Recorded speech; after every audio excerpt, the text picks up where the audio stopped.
लोभी दहलवी। एक कपड़ा बुनने वाला था, अपने वक्त में बड़ा नामी गिरामी। उसकी एक बेटी थी, चंदे आफताब चंदे महताब।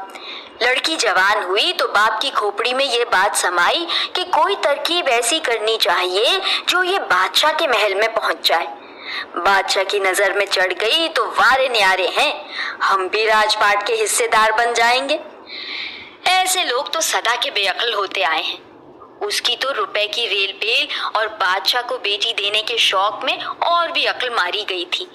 सोचते सोचते एक मंसूबा गांठा, न किसी से सलाह ली न मशवरा, घर में कुछ न कहा, सीधा बादशाह के पास जा पहुंचा और अपनी कूची नुमा दाढ़ी हिलाकर कहने लगा, हुजूर, गुलाम की एक लौंडिया है, थोड़ी तारा माथे चांद। ये तो खैर कोई बात नहीं, आपको भाई या ना भाई, मगर कमाल ये सुनिए कि वो जब सूत काटती है तो धागे के बदले सोने के तार निकलते हैं। बादशाह ने तो पहले हकारत से घूरकर उसकी तरफ देखा। चूंकि सोने का वो बड़ा लोभी था, जहां सोने का नाम सुनता उसकी राल टपक पड़ती। इसलिए उसकी सूरत देखते देखते बादशाह ने सोचा, खुदा की कुदरत से क्या अजब है जो उसमें ऐसी करामत हो। अगर वाकई उसमें ऐसी करामत है तो घर बैठे बैठे लक्ष्मी आई समझो।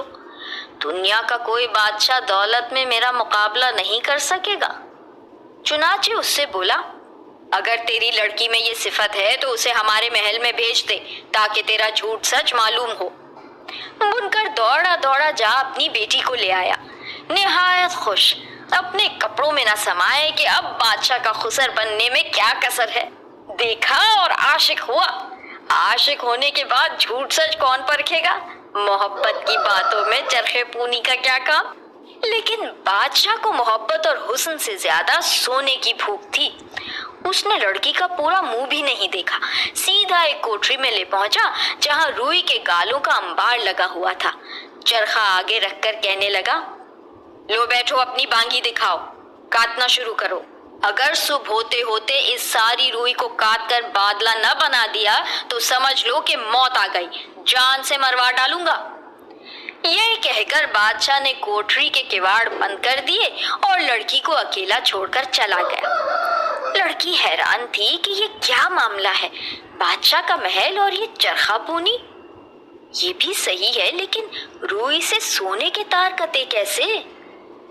चरखे उन दिनों सब घरों में काटे जाते थे। ये तो बुनकर की बेटी ठहरी, उसे भी मोटा महीन सब तरह का सूत काटना आता था। रुई से बादला किस तरह बनाए उसने ये करामत देखी तो क्या, सुनी भी न थी कि रुई सोना बन सकती है और चरखे में सोना क्यों कर काटते हैं। बड़ी देर तक चुप बैठी सोचती रही कि क्या करे, जान बचने की क्या सूरत हो। कभी छत को देखती, कभी दीवार पाखों को। आखिर परेशानी बढ़ते बढ़ते इतनी ज्यादा बढ़ी कि मुंह ढांक कर रोने लगी और रोते रोते हिचकी बंद गई। रो ही रही थी कि एकाएकी कोठरी का दरवाजा खुला और एक नई तरह का आदमी अंदर आया। लड़की जल्दी से आंसू पोंछ कर हो बैठी। आने वाले ने कहा, बुआ सलाम, ऐसी प्यारी प्यारी शक्ल पर ऐसा बिलक बिलक कर रोना कैसा? क्या बात है, कुछ मुझसे भी तो कहो।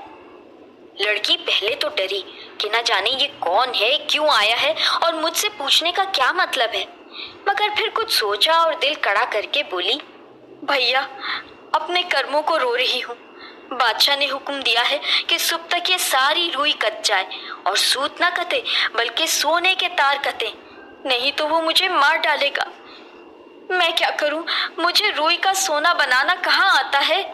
आने वाले ने जवाब दिया, अच्छा, अगर मैं जैसा बादशाह ने कहा है वैसा तुम्हारी तरफ से काट दूं तो तुम मुझे क्या दोगी? लड़की ने कहा, अपने गले की चंपा कली। अच्छा, हो गई पक्की? बिल्कुल पक्की, लो तुम पहले ले लो। वो भुतने की सूरत का बौना चंपा कली ले चरखे के पास बैठ गया और चलाना शुरू किया। घर घर घर 3 दफा चरखा चलने की आवाज आई और एक कुकड़ी तैयार थी। दोबारा चरखा चला घर घर और दूसरी कुकड़ी उतर आई। चरखा घर घर चल रहा था और कुकड़ियों पर कुकड़ियां उतरती चली आती थी। सुबह होते होते कोठरी के सारे गाले खत्म हो गए और कुकड़ियों का ढेर लग गया, सब चमकते हुए जर्द सोने के तारों के लच्छे। बौना अपना काम कर अंधेरे अंधेरे चलता हुआ। लड़की खुश थी कि चंपाकली गई, बला से जान बची। सुबह होते ही बादशाह सलामत तशरीफ लाए। सोने का ढेर देखकर आंखें खुल गईं, हैरत हो गई, मुंह खुला का खुला रह गया कि अजब तिलस्माती लड़की है, ऐसी करामत तो देखी ना सुनी। चाहिए था कि लड़की को अब तो नजर भर कर देखता, उसकी खातिर मदारात करता, लेकिन वो लालची और दौलत का लोभी था। मुंह में और पानी भर आया। बादशाह दिल में तो खुश हुआ, मगर बज़ाहिर तेवड़ी चढ़ाकर कहने लगा, बस सारी रात की कमाई और इतनी सी। लड़की क्या जवाब देती, नीची निगाहें किए चुप खड़ी थी। अब बादशाह उसे लिए हुए एक दूसरी कोठरी में गया जो पहली कोठरी से बड़ी थी और उसमें रुई का अंबार भी ज्यादा था। देखो ये रुई है, अगर तुम्हें अपनी जान प्यारी है तो रात भर में इसे काट डालो। एक तार सफेद ना हो, जर्द सोने के हों। और पहले की तरह लड़की को बंद कर चल दिया। लड़की फिर परेशान हो गई। एक मर्तबा कोई खुदा का बंदा आकर काम कर गया, रोज रोज कौन आता है। दिन ढलने लगा और उसकी कुछ समझ में ना आया कि किस तरह इस अजाब से मखलसी पाए। जूं जूं दिन गुजरता वो अपनी जिंदगी से बेआस होती जाती। मायूसी और बेकसी में आंखों पर ही बस चलता है। बेचारी आंसू बहाने लगी। रोते रोते दरवाजे पर आहट सी मालूम हुई। आंसू पोंछकर देखा तो किवाड़ खुले हैं और वही बौना सामने खड़ा है। क्या और काटने को मिल गया? हाँ देख लो, सारी कोठरी में गाले ही गाले भरे हुए हैं।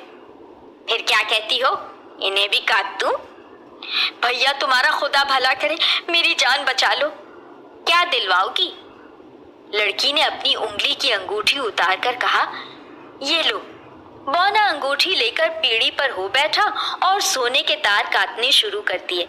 रात भर घर घर होती रही और सुबह से पहले तमाम रुई जगमग करते हुए सोने के तारों की लच्छियों में तब्दील हो गई।